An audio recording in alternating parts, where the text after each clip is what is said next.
అటవీ శాఖ సిబ్బందిని కొడుతున్నాడు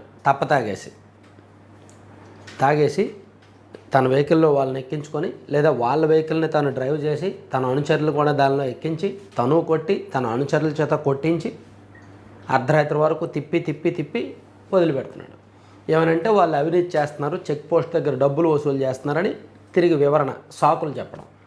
అవినీతి చేస్తే అసెంబ్లీలో లేవనెత్తండి, ఇదిగో అటవీ శాఖలో మా నియోజకవర్గంలో ఇలా అధికారులు అవినీతి చేస్తున్నారని, లేదా ఏసీబీకి కంప్లైంట్ ఇవ్వండి, లేదా విజిలెన్స్కి కంప్లైంట్ ఇవ్వండి. ఎమ్మెల్యేలకు కొన్ని హక్కులు ఉన్నాయి కదా, దాన్ని వాడుకోవచ్చు కదా, లేదా ఉన్నతాధికారులకు కంప్లైంట్ చేయండి, లేదా ఆ మంత్రి గారికి కంప్లైంట్ చేయండి. అంతే తప్ప తాగేసి వెళ్ళి వెహికల్లో ఎక్కించుకొని అలా కొట్టే హక్కు ఎవడిచ్చాడు? తప్పే కదా.